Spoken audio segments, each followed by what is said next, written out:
Assalamualaikum warahmatullahi wabarakatuh. Yang terhormat Bapak Husni Tamrin selaku dosen pengampu mata kuliah etika bisnis. Perkenalkan, nama saya Ingrid Wulandari dengan NIM 2018-11-399. Di sini saya akan presentasi tentang PT Indofood sukses makmur TBK.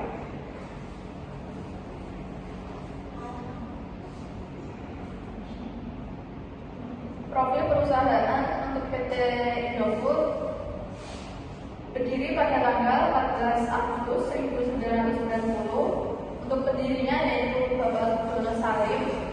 Produknya ada Indomie, Pomni, Citato, Bimoli, dan Supermi.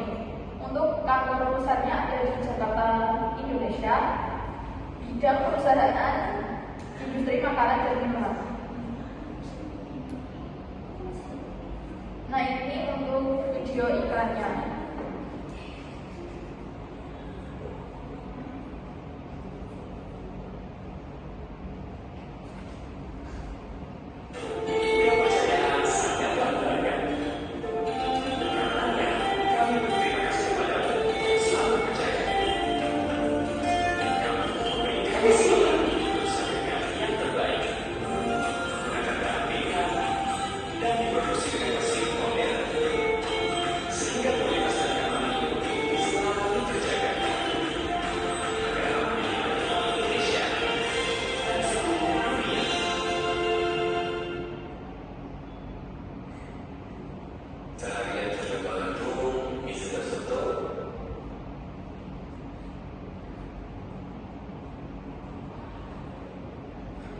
Etika pemasarannya yaitu kejujuran, tidak menyesatkan, menampilkan keberagaman secara jujur.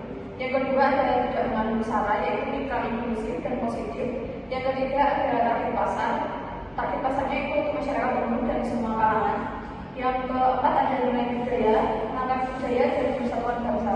Yang terakhir adalah gaya hidup tidak mempermasalahkan perilaku negatif. Komitmen terhadap lingkungan yang pertama itu ada pengelolaan limbah dan air. Mengelola limbah cair dan padat dari pabrik supaya tidak mencemari lingkungan. Terus mengolah air limbah sebelum dibuang ke lingkungan air memenuhi baku mutu. Yang kedua ada efisiensi energi. Yang pertama ada Indofood melakukan penghematan energi di pabrik seperti mengurangi penggunaan listrik dan bahan bakar. Yang ketiga ada pengurangan emisi gas rumah kaca. Indofood berusaha mengurangi emisi CO2 lewat teknologi ramah lingkungan dan efisiensi proses produksi. Yang terakhir ada pengelolaan kemasan dan sampah plastik. Mengembangkan kemasan yang bisa didaur ulang, melakukan edukasi kepada masyarakat tentang pentingnya daur ulang dan pengelolaan sampah. Selanjutnya ada sistem anti-fraud dan transparansi. Anti-fraud yang pertama itu ada kode etik perusahaan. Indofood memiliki kode etik yang wajib dipatuhi oleh seluruh karyawan dan manajemen. Di dalamnya ada aturan tentang kejujuran, larangan sertifikasi, konflik kepentingan, dan kewajiban menjaga kerahasiaan informasi. Yang kedua ada whistleblowing system. Indofood menyediakan saluran khusus untuk pelaporan kecurangan, penyalahgunaan wewenang atau pelanggaran lainnya. Selanjutnya ada audit internal. Ada tim audit internal yang melakukan pemeriksaan rutin maupun mendadak untuk mencegah dan mendeteksi tindakan fraud. Yang terakhir ada audit eksternal. Indofood bekerjasama dengan auditor eksternal dan independen untuk melakukan audit laporan keuangan secara berkala dan terbuka. Selanjutnya ada transparansi. Yang pertama adalah laporan keuangan terbuka. Indofood mempublikasikan laporan keuangan secara bulanan dan tahunan dan dapat diakses publik melalui situs resmi maupun bursa efek Indonesia. Selanjutnya ada keterbukaan informasi. Indofood aktif memberikan informasi material kepada publik seperti aksi korporasi, perubahan manajemen, atau kebijakan baru yang berdampak signifikan. Selanjutnya ada pelaksanaan 3C. Indofood mengikuti prinsip 3C, transparansi, akuntabilitas, tanggung jawab, independensi, dan kewajaran. Selanjutnya ada potensi pelanggaran etika. Yang pertama itu ada pelanggaran hukum. Indofood dan anak perusahaannya seperti Indofood Agri Resort pernah dikritik oleh organisasi internasional atas dugaan pelanggaran hak pekerja di perkebunan sawit seperti upah yang rendah, buruh anak, tidak adanya jaminan kesehatan dan keselamatan kerja yang memadai. Yang kedua adalah isu lingkungan. Indofood juga sempat dikaitkan dengan aktivitas tidak ada merusak lingkungan, misalnya penggunaan sawit yang diduga menyebabkan deforestasi. Selanjutnya ada potensi konflik kepentingan.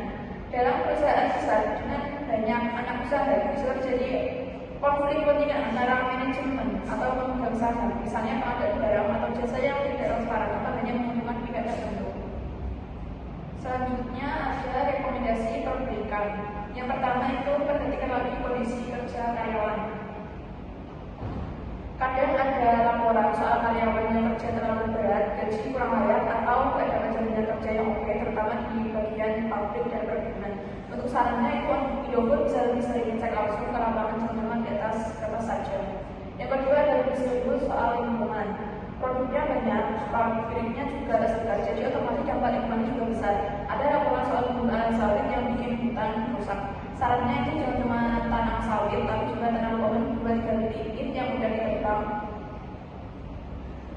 Terus yang ketiga ada bikin perusahaan makin transparan. Kadang seperti nggak tahu apa aja yang sebenarnya terjadi di dalam. Kalau transparan, percaya namanya juga makin tinggi. Untuk sarannya itu info soal laporan keuangan, lingkungan dan kemajuan internasional bisa dibuka ke publik lewat website. Kesimpulan yaitu PT Indofood merupakan perusahaan besar yang sudah menerapkan etika dan tanggung jawab sosial, tapi masih ada potensi pelanggaran seperti isu buruh lingkungan dan transparansi. Perlu perbaikan di 3 hal utama: kesejahteraan kerja, pengelolaan lingkungan, dan keterbukaan informasi agar Indofood makin dipercaya dan berkelanjutan. Sekian dari saya.